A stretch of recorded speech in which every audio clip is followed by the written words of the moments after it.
right though. He is such a little We're baby. live, ladies. We are live. Cheers. Oh, there we go. Woo! Woo! What are we celebrating? Anybody want to say what it is? Ovaries of steel. Can I say that? I mean, we're live. Why not? Hi, everyone. Welcome to our Me Too, but Never Again author celebration. And I'm joined here with some very incredible women from the Me Too, but Never Again book. We have lots to be happy for and lots of things to celebrate. So I'm actually going to pass it to Adriana, and then Adriana can pass it and so on and so on.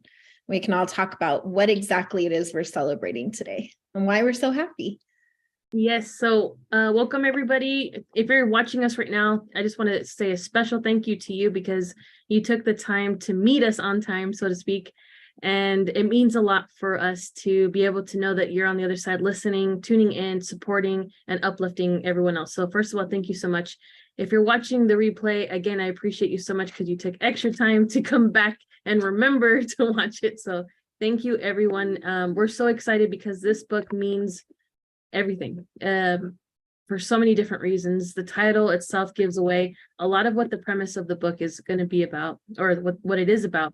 And it's exciting because we had some hiccups in the beginning of the book coming out. So the fact that we're here today celebrating it, and it is live right now on Amazon, is an additional thing that we're celebrating because this is a very special book. There's a lot of controversial things in here. There's a lot that we talk about that are things that are hard to talk about. So it's exciting that we're finally to this point in this stage. If you didn't get your ebook copy yet, I really recommend that you just open up another tab, go to Amazon, type in Me Too, but Never Again, download your ebook so you can know what we're talking about. Check out some of the table of contents. Some of the titles of the chapters give themselves away. And it's just an exciting time because we are here to change the idea of what it means to talk about these topics. So instead of us being afraid to speak up, we want to let you know it's no longer a place to stay silent.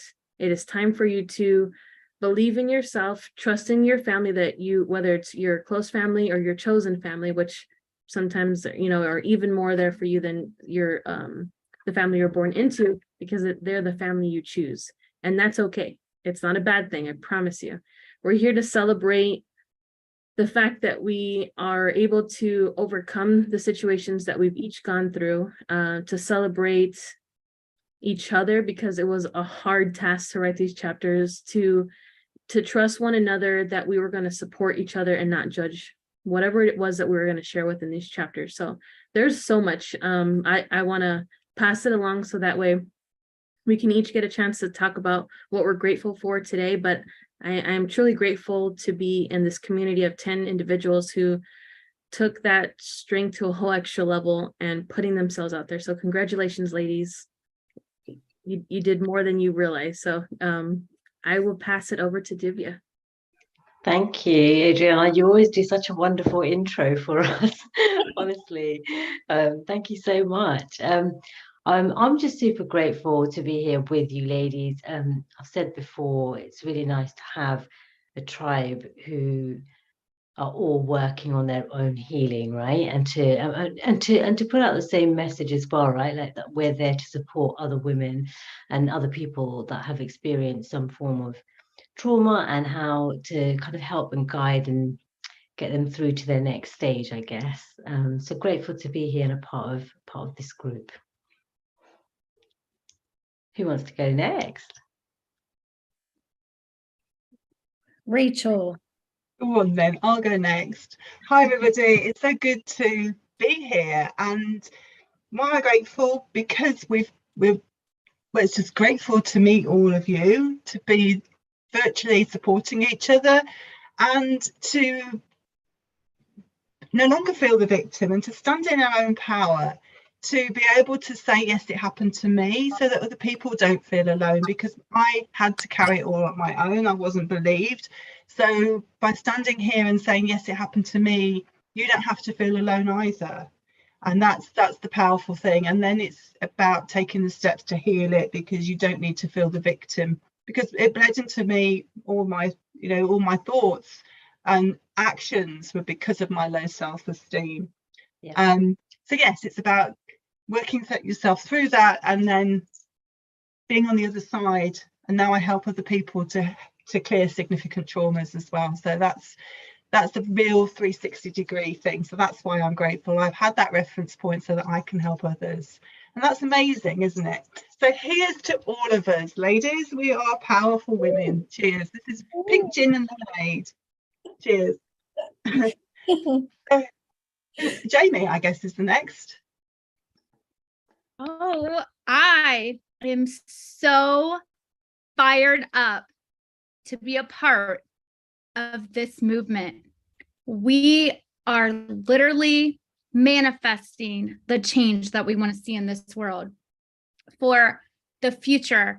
I know most of us are moms, and it is so important that we stop the toxicity, we stop the generational junk that comes through. And that's what this is about. And, there's so many things that have been made aware, especially since COVID. And there's a lot of things that have came out of the shadows, things that we have been taught and programmed for so many years to keep down, to keep silent. And just knowing that we can be a part of this, I know for me, and I know a lot of you ladies had shared as well, there are so many people that have came to me personally that are literally healed from these stories that we have shared, and it wasn't easy. And just to be a part of that ripple, so that we can take this opportunity to step into the best version of ourselves, but also to be able to guide others to be able to do that just means literally the world for me. I feel like I have stepped into my purpose, and to really find my niche by being a voice, especially when others cannot express it themselves. And we know globally there is a lot of people that can't, and not just women, but all genders. So it is a true honor.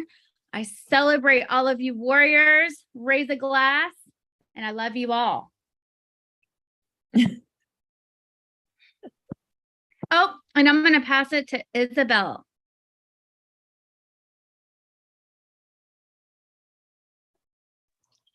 Hello, beautiful ladies. How are you today?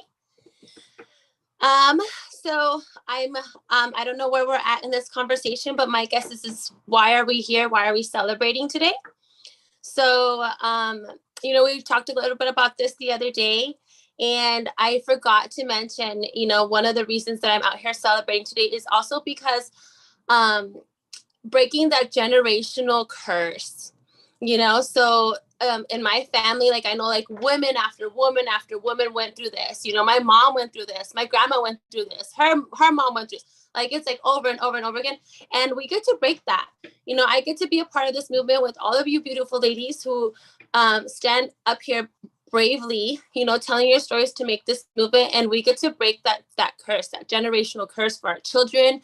Our children won't have to suffer from this, and those that, unfortunately, we can't remove all the evil in the world, but those that do, there will be like something set for them, whether it's stricter laws or whether it's like safer places that they can come and talk to, they can go and talk to their moms, to their family, or they'll know what you do, so that is one of the huge reasons that I am celebrating today, alongside with you beautiful ladies, making change, and just creating this movement. Cheers.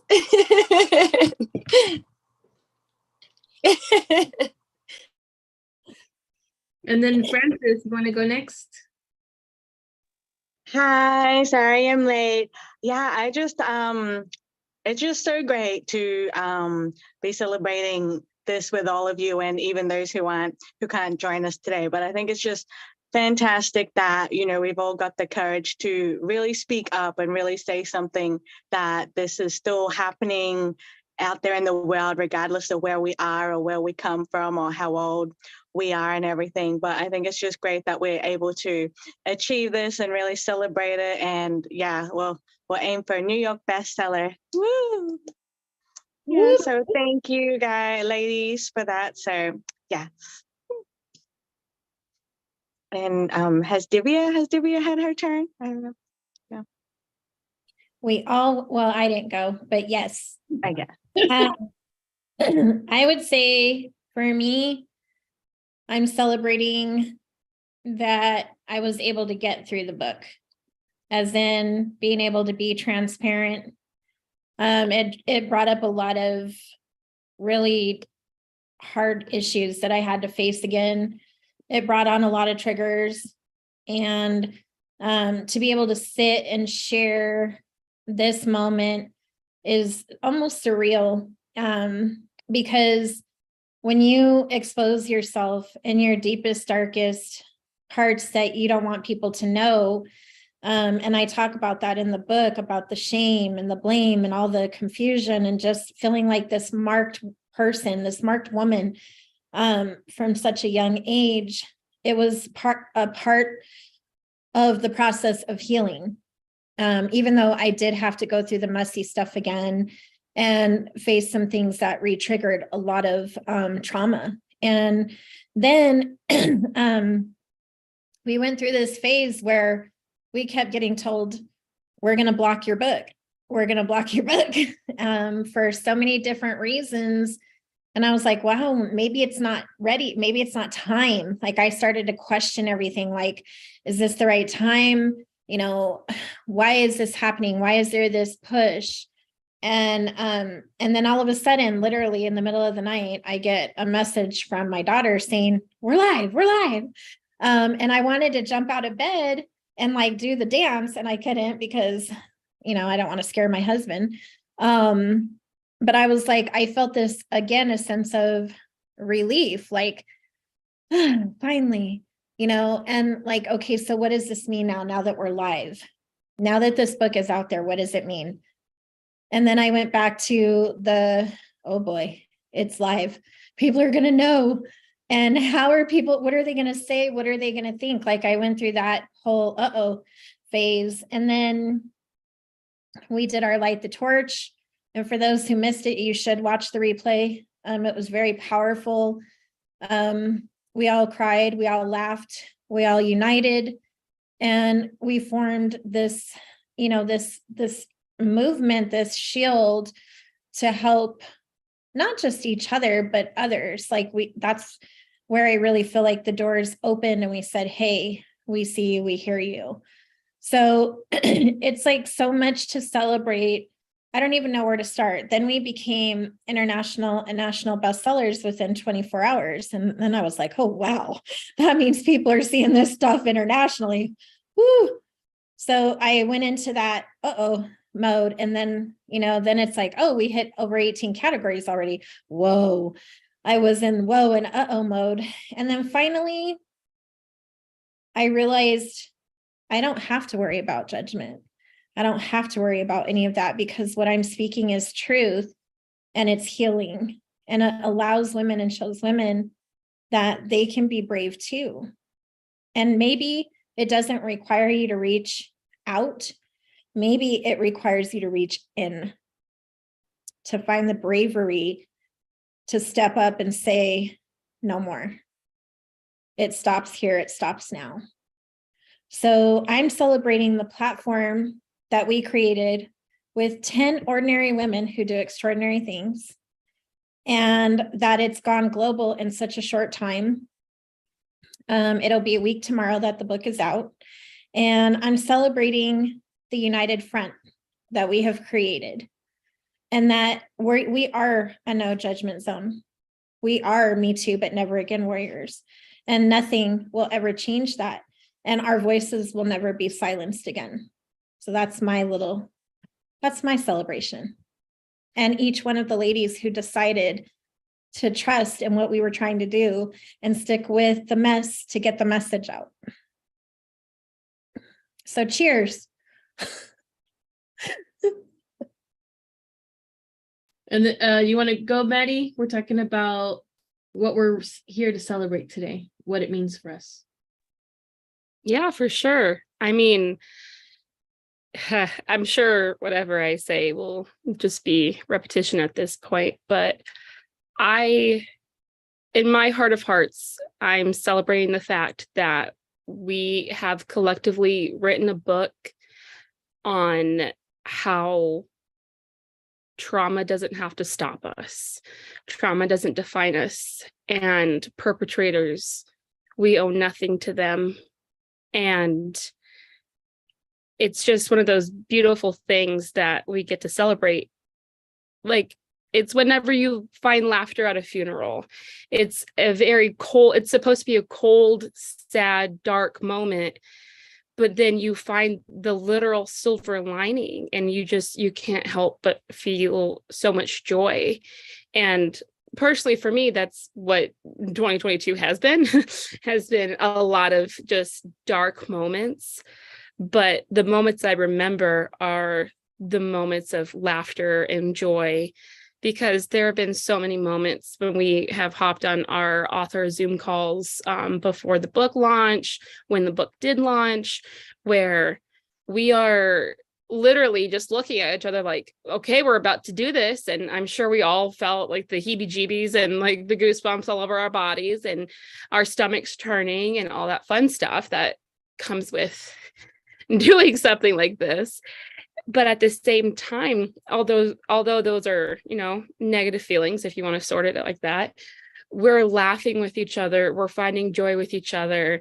These intense moments that each of us are feeling, we're still able to laugh. We're still able to smile, and we're still able to educate in a very graceful and poised manner of not having to be this like aggressive force in somebody's face and shoving this book down someone's throat of being like, this is what happened. It's a book about just that, of having grace for ourselves, grace for these past traumatic experiences, and allowing ourselves, like Hannah said, to enter inwards emotionally and mentally, all those feelings again. So there's a lot to celebrate. At the end of the day, I am celebrating the fact that we wrote a book on how we are looking towards a brighter future, how even way back whenever, we were still able to see the silver linings. Even before this book was a thought, we still had our traumas. We still had these times in our past right there in front of us, but we still chose to be positive. We still chose to look forward. And that's why we're still all standing here today, being able to come together to write this book, because we had a future in mind, all 10 of us. We wanted something out of this. We wanted something good to come out of this ugly, ugly situation that we have in our back pocket. And it's just so incredible to see through all, like, I think our experiences on the Zooms and the lives and everything, I think those little moments in time encapsulate a larger picture of what we had to go through for years, and some of us decades. It's just really cool to see, like, yeah, we'll still cry about it, because I feel like a lot of it is more so empathy, and we're empaths for each other, and we understand where everyone's coming from. And but at the end of the day, we're smiling, and it's a really cool feeling to be able to hopefully be a light for just one person. I know each of us, that's our goal, is just one person to change through this book, to ensure that it's going to be okay. And yeah, I guess in a sentence, I'm celebrating the silver linings that life is and what this book is. And Yeah. So I'm very honored to be with all of you ladies. And I've read everyone's chapters. I read it the day it came out because I was excited. It's a weird word to say, but it's just like I wanted to gain the perspective of everyone.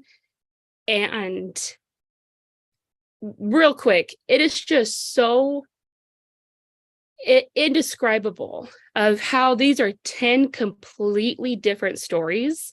Some similarities, yes, all that. 10 completely different stories. But when I'm getting chills, like when you read it, every single one of us lists the same exact emotions. We're listing the exact same feelings. We're listing the exact same thoughts. And I am positive each one of us at some point felt alone in all of this and felt there's no way anyone else has felt these feelings before or thought the thoughts that I'm thinking, the awful things that I'm thinking or anything like that. I'm positive each one of us felt alone in that at some point in time. And then for my 26-year-old self, over 20 years after the abuse for me personally, and seeing that I have never been alone in my emotions and never alone in any of the thoughts that I have thought was mind altering in the best way.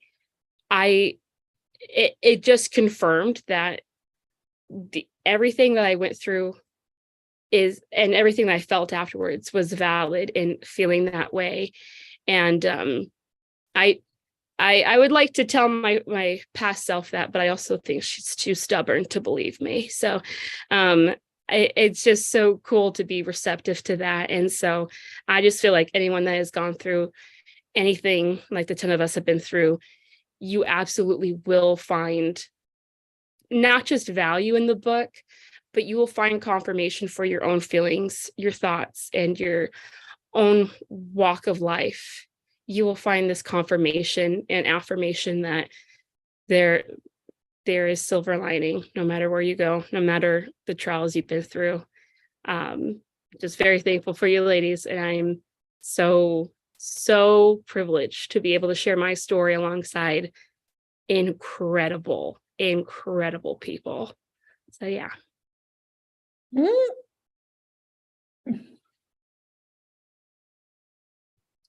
So in the sense of, I've had a few people ask, now what? Now that you've opened this gate, you've opened these doors, now what? And then I had the privilege of interviewing a woman today on our She Rises podcast. And she said something so profound, like I'm never going to forget it. So I'm going to share it. And she said, share your burdens. Don't make me carry your casket. And I was like, whoa, if we don't share and speak out, those things that we internalize make us sick and we suffer. And then those who do love us, those who are within our family support, our kids, in my case, grandkids, I can't imagine them having to carry that because I let this trauma affect me. So I think I'm celebrating that too, that I am still standing, that I'm here with two of my girls right now and seeing them thrive and be alive. And one is already a mama of 4 of my beautiful grandkids. And one is going to be a mama sometime, and she's going to be a good mama. And she knows now what to do, how to help her babies.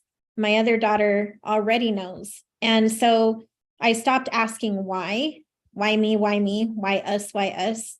And the moral of the story is reach in, reach out, share your burden, share your voice, and speak out because you're helping. You really are. And even though some people, you'll never know who you've inspired. You never know who you've empowered because not everybody tells you, because they do walk in silence a lot. But if one person, which we've had that, comes forward and says, I'm ready to share my story, I'm ready to speak out, I'm ready to have this stop, then all of this that we've talked about, the birthing pains of writing the chapter, getting the book out there, doing these panels, doing the celebration, all of it is worth it. So I think that's incredible. But now what? Now what's the next step? So we have a big, huge, incredible thing to continue to grow. So what would you say, Jamie, is on your now what list? To be honest, I am just taking it in right now. There are so many emotions like you all have described that is just processing. And for me, I mean, I never thought I would be an author. The way that this came about was a friend who knew my story ended up saying, hey, this opportunity came, you know, would you be open to sharing this? I think you'd be great at it. And I thought for a moment and I was like, yeah, because so many lives I personally throughout the years where I have shared has been set free. And so I see myself, you know, talking on stages with people and really sharing that vulnerability of who I am and my experience so that I can help possibly be that guide so that others can be. And so I'm looking more at the inspirational speaker. And now I kind of like writing books. So I might dip my toes in some more of those because that's fun. But it's been such an incredible journey. And like I said, I'm just like, whoa, just letting it all come in. I don't know if any of you feel that way. I know several of you have actually written other books, but for me, I'm just like fireworks. They're everywhere. And then there's, you know, there are like emotions that are not as positive, like what Madison was talking about, that empathy, because when we share those things, it's, you know, what we have experienced is something that is so sacred that, you know, there is not, I can't think of anything more worse than violating somebody sexually. And so there's emotions and things that come with that, but the part of my healing and my journey is to see and watch others heal as well. And so that is my experience with all of you on here, as well of all the lives that I have been privileged and honored enough to touch. And I hope that there's going to be hundreds, if not thousands more. But no matter what, it's just having that one voice, you know, somebody else is healed, somebody else. It's like that being on the ocean. I don't know if you guys heard that story of the starfish, and all the starfish were up on the beach and the person was like, you can't save all of these. And the person picked up each one and said, save that one, save that one, save that one. And that's kind of how I feel about this book, and to be able to have that voice. So thank you. And I just have to say again, cheers. I just love you all. Jamie's going to be saying cheers every 2 minutes so she can have a little sip of her wine. I should have came better prepared. I feel the same. I'm drinking warm water at the moment, Hannah, so it's okay. Well, I'm actually drinking my keto up. It is my bubbly. So I'm not actually drinking wine, but it does look like a nice white champagne, doesn't it? I love it. What's on your now what, Divya?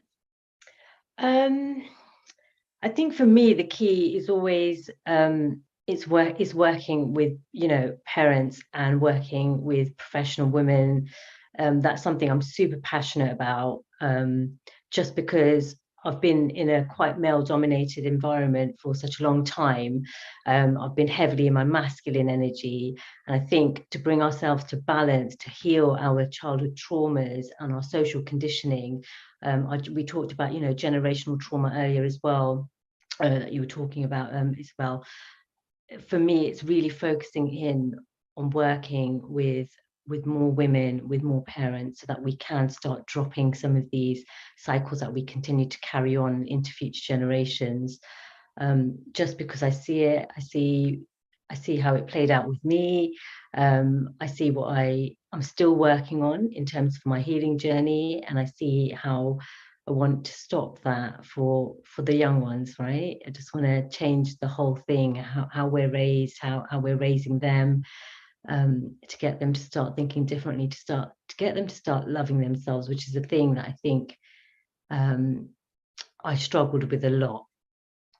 Understanding my value, my worth, learning how to respect myself, appreciating myself as a woman. So all of that, and just, allowing and shaping and allowing people to come back to themselves, their true selves, their soul selves, and finding that power within themselves. So for me, that's a key thing. That's where I want to continue to work in that area. And it's funny because so one of my things, I'll share this with you. When I was 13 years old, a friend of mine, and I remember this, I was in the English corridor in high school. I was in year 9, so I was 13 years old. I think your grading system is different in the States there. And a friend of mine said, "What do you want to be when you grow up?" And I was like, "Well, of course, I want to be a writer. Of course I want to be a writer." And I think something he said was like, "Yeah, but that's something you do, when you're retired and 40. And I don't know why that kind of stuck with me. And maybe that's why I didn't go forward with it, because I was going to do a journalism degree and then I didn't end up doing that. And it's just funny how I'm just, nearly 40. And for the last year or so, I've been writing quite a bit. So it's just the way the universe works, I think, isn't it? I think if you're meant to do something, or it's part of your purpose. And I think for me, writing is definitely a part of my purpose. And then helping others heal is definitely the other big one for me as well. So yeah, very excited for the future. It's amazing. So I'm 48. So does that mean I can retire? Exactly. And that was the other thing where I was like, I wish I could retire at 40.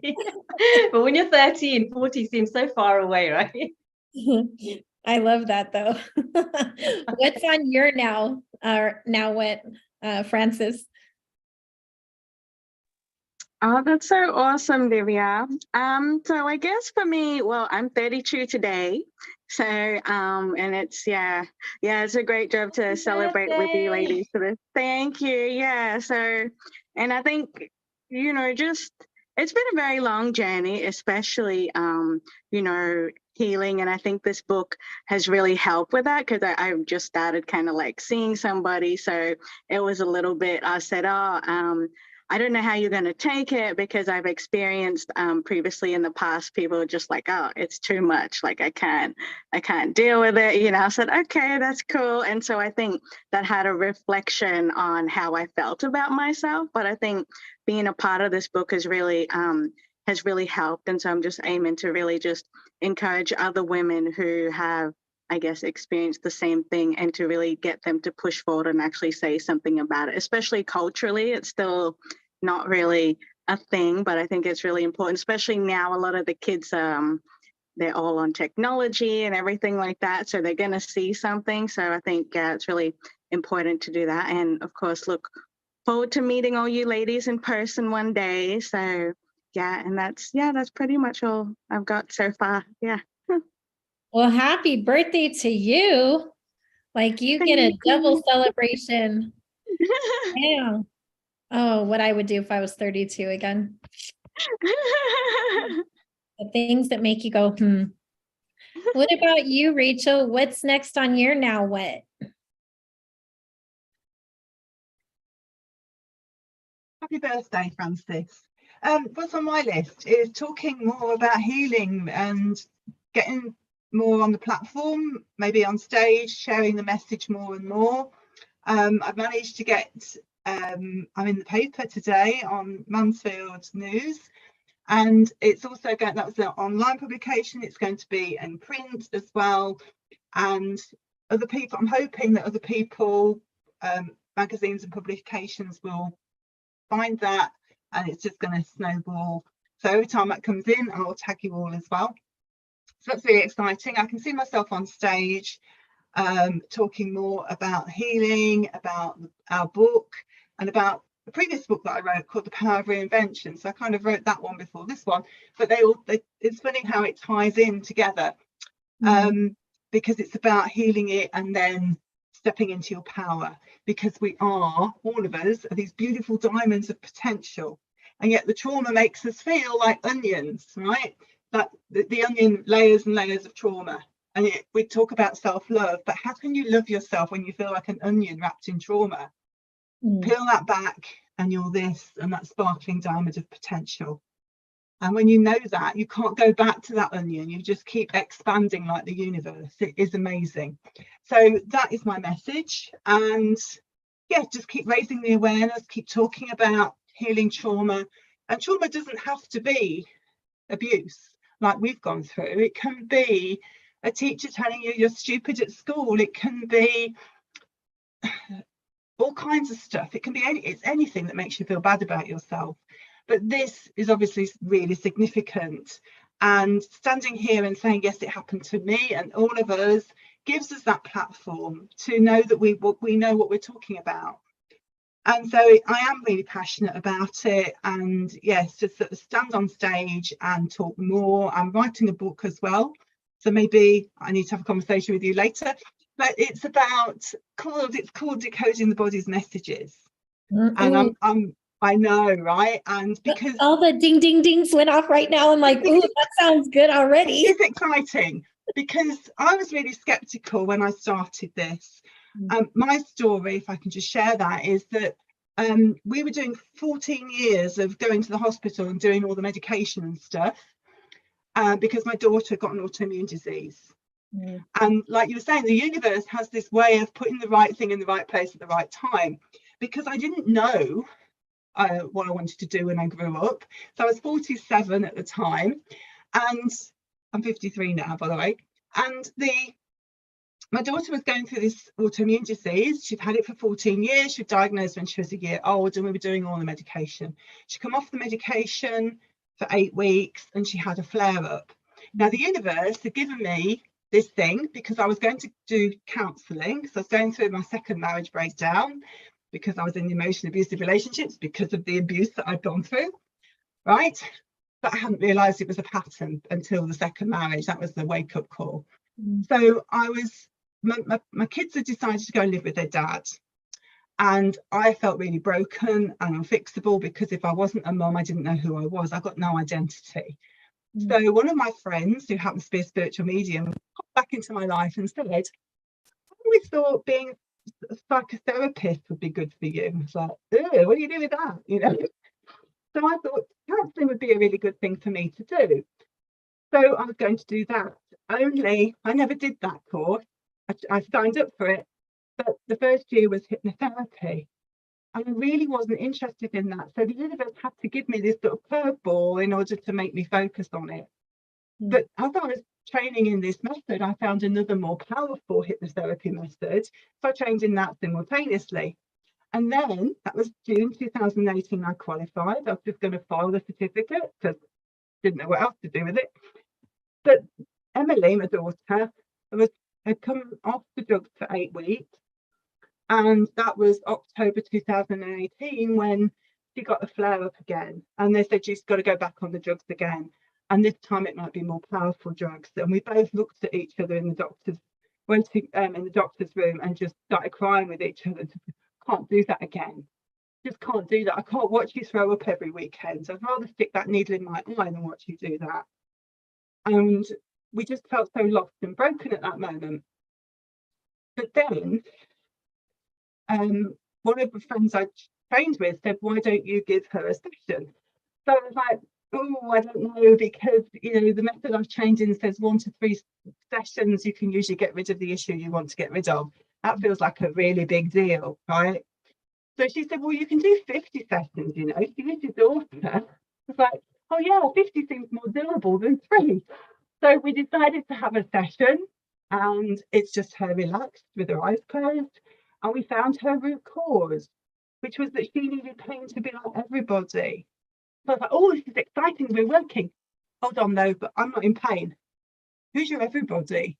And so she reminded me that her cousins and her brother had all had pain at the time of diagnosis, but they'd all recovered. They'd all got better. One of them had had cancer, one of them had a hernia, and her brother had had asthma. But fortunately, they were all better.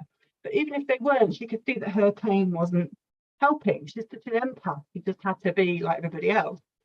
So she was able to release it in that one session. She felt all her joints click back into place. And as a mum, we can imagine I was doing cartwheels. As a therapist, I was like, oh, this is really exciting, but I'm going to have to get the message out there now that the answers are in the doctor's room, the answers are in the subconscious. So she's my why. And then by doing this, I was really skeptical when I started. And the more people I've worked with, the more I work with, it's so obvious now that the pain and symptoms are simply messages within our body. And that the subconscious and the conscious, you can tell I've had a glass of drink, can't you? The subconscious mind and the conscious mind, the link is the body. Mm-hmm. It's just pain and symptoms that are asking us to go within. It's a bit like trapped winds, you know, it's painful because those emotions are stuck. We don't like, we're not told how to process them, are we? So they get stuck, we just digest them, and that's where the digestive issues come from. Mm. So that's my why, and that's why I want to go on stage, and I'm going to write this book. It is happening. I'm going to work more and more with clients. I'm going to do more workshops this coming year in groups, because I've now got another method that I've trained in, which is past and future lives, which is more geared to working in groups than my one-to-one that I do right now, because it's not focusing on the trauma that you're in right now. It's more about releasing stuff from a past life. So it's less personal. It just feels like it's happening more to somebody else. And then going into the future, in 5 years' time, 10 years' time, anything's possible. And seeing yourself, and even going to the ultimate future and seeing what you're doing then and what does it feel like, and bringing that energy back into now. That's really powerful. So that's what I'm doing next year. I don't know about the year after. It's amazing. Thank you. It really is. Thank you. Yes, it's quite exciting, but it's all just happened naturally. It wasn't a plan. It just kind of evolved as these plans do, you know. Yeah, it's incredible. Thank you. What is your now what, Isabel?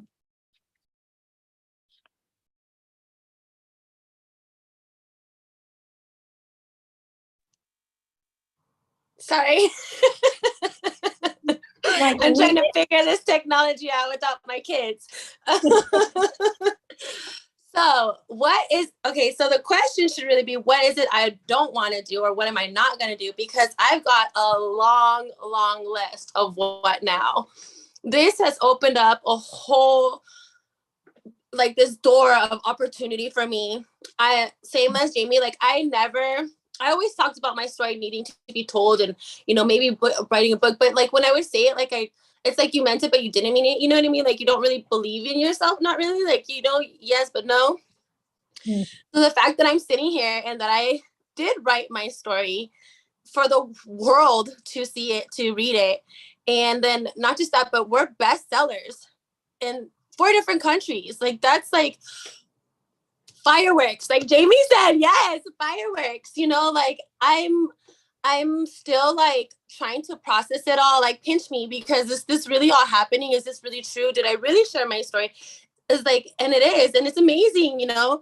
And it's just all the things that I have thought about before that I gave myself self-doubt in. Like, there's no stopping me. Like I'm running with this. Like I am running with this to the fullest extent. You know, I want to create seminars for women, for children. You know, I want to teach ways to talk to your kids, even to talk to your spouse, you know, because a lot of times my husband, man, we've been through a roller coaster. You know, we've been together for 11 years, and he came into my life in a very like weird part of my life where I was like, I hated the world. I hated men, you know, like, you're just another here. You're just here for a little bit. And then he ended up staying longer than I thought, you know, so, you know, and then, but him learning me who I was, and me learning myself along the way, has been challenging.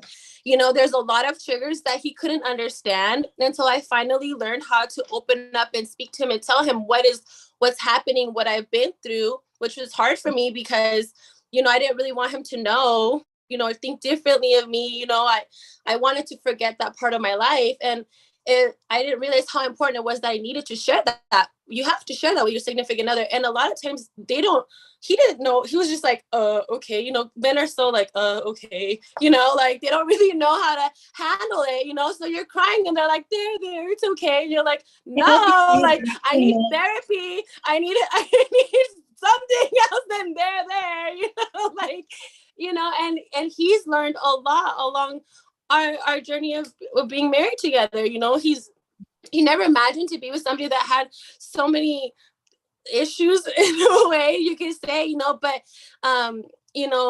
thanks to him being the way that he is and his love for Christ and him actually being so like mellow, because he's like the mellow part of us, it's helped me to open up as well and to be able to get through this. You don't know how many times I sat there and I kind of stopped, like, I don't know what I'm doing. I don't know if I should do this. I don't know. And he's like, whatever you need, like, I'm here to support you. And women need that from their spouses. They need that support. They need to be able to be like, I love you how you are, no matter what you've been through. And you know what, baby, we're going to take the world on together, with all those other women, and he does, so I want to be able to help like other couples, other women with their spouses, to bring awareness to that for the help in their marriage, the help, with moms being able to teach their children.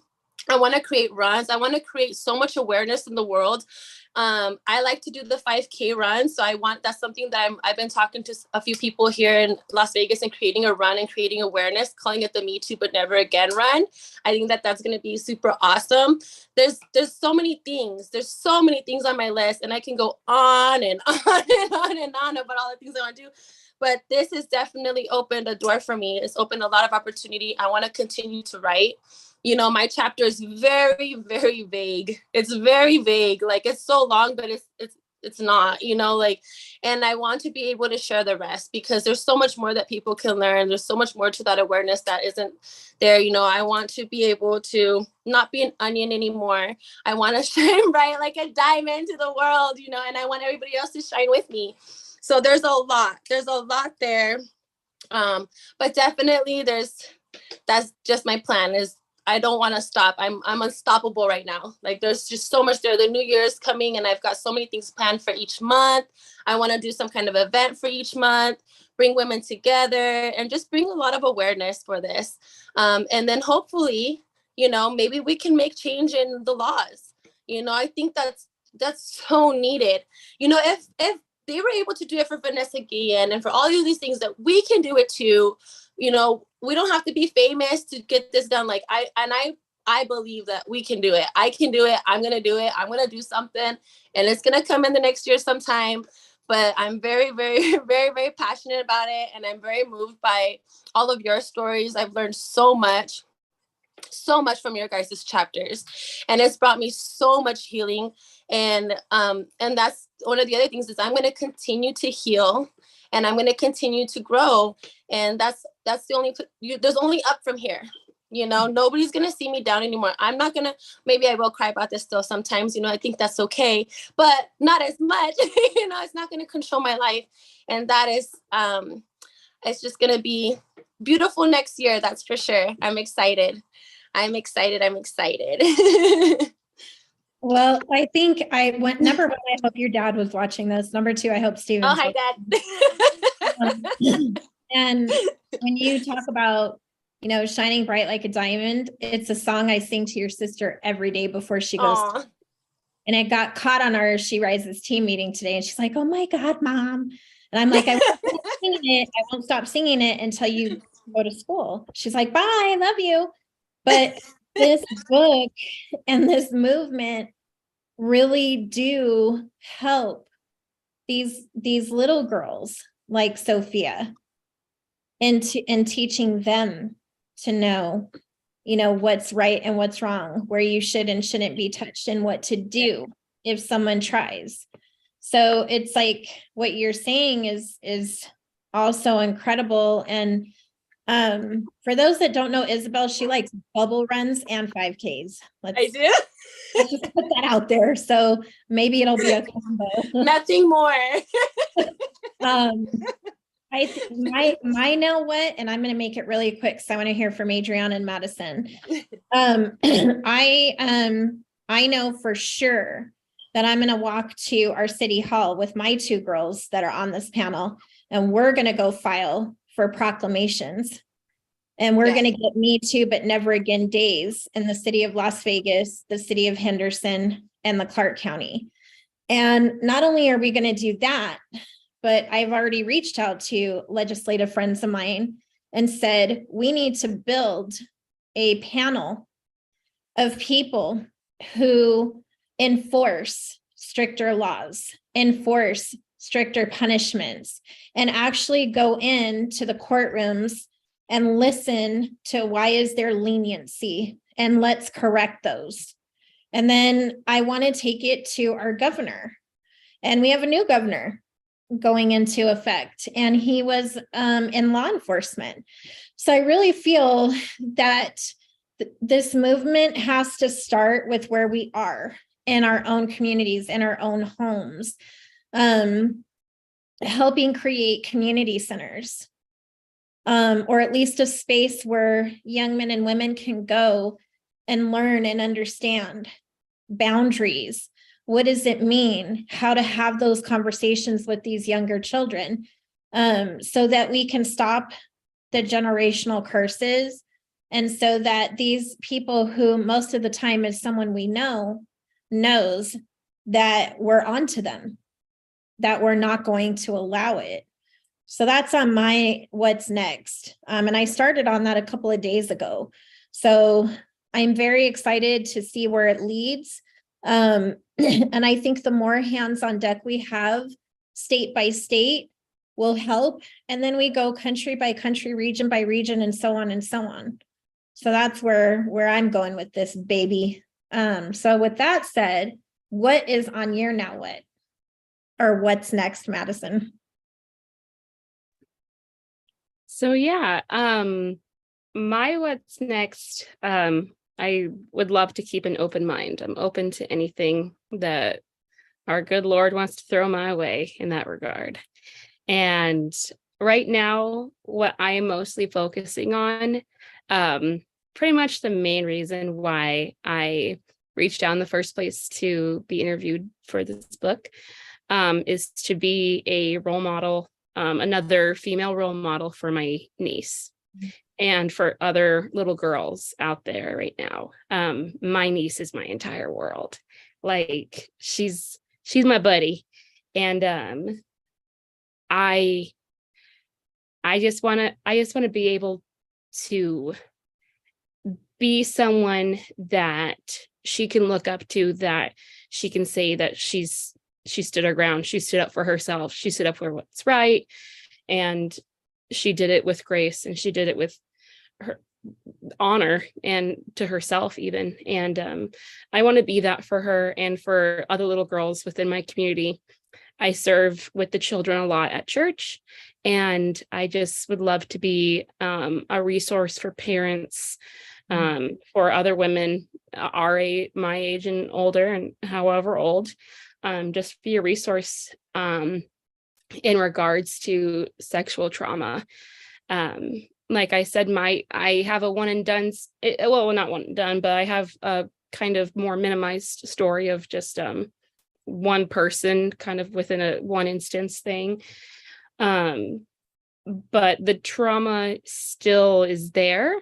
And I spoke to my best friend. We've known each other since we were 6 years old. So 20 years now of friendship. And she read my chapter before I sent it in. And she was just like, yeah, you understand your characteristics now, right? That's what she likes to call them. My inabilities to open up to people, she calls characteristics. And I'm just like, what do you mean? Or what? And she's just like, girl, okay, you have not processed this then, I guess, even though you just wrote all about it. And I'm just like, I still need to heal. Yeah, Adriana's like, you got a good friend right there. She calls me out. I love her so much. She's like a sister to me for sure. She calls me on all the crap, but it's fascinating to go back and read all of our chapters and realize how much growing and maturing I still need to do in this regard. Because for all this time, I've been in complete denial that I have these characteristics.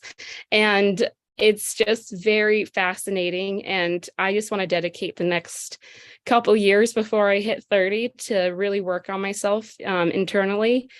And I have a lot of growing left to do, and I have a lot of healing left on this journey. But this book definitely served a huge slice of healing for me. Absolutely. Because it gives me something to work with. Right. And it gives me an outlook of where I am. And I seeing all your chapters, reading all these incredible stories of resilience just gives me an idea of, it gives me a guidebook of how to cope with my own things going on in my head and my ways of living life. And like I resonate with Isabel, where it's just like I'm at the stage of like any man comes into my life, I'm like, okay, I'll see, you'll be gone by next week, bye. And it's just like, it's also a me it's not just always them. I have to admit that. I know us ladies never want to admit that, but it's always the guy's fault. No, but I have my own ways of coping myself, and that involves pushing people away. And I need to work on that myself before I am open to the idea of marriage and kids and all that. But yeah, so right now I would just like to be a really good resource for children in my community, in my church,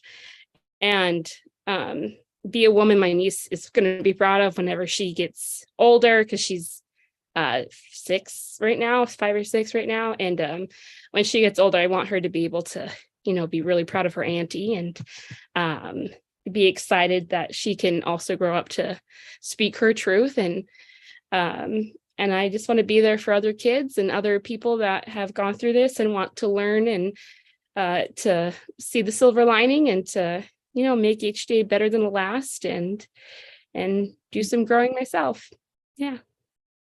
And for those of you who don't know, she was an international bestseller. You have to check out her book, Becoming an Unstoppable Woman, and read her chapter, because her chapter in that book is compelling too.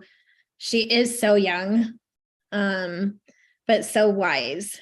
So I would say check that out too, because it's pretty incredible. I've had the privilege of watching her growth in 2 years, and I'm just amazed on a daily. So what's yours, Adriana? What's next? Oh, it's so hard to follow everybody, especially Madison. You crack me up.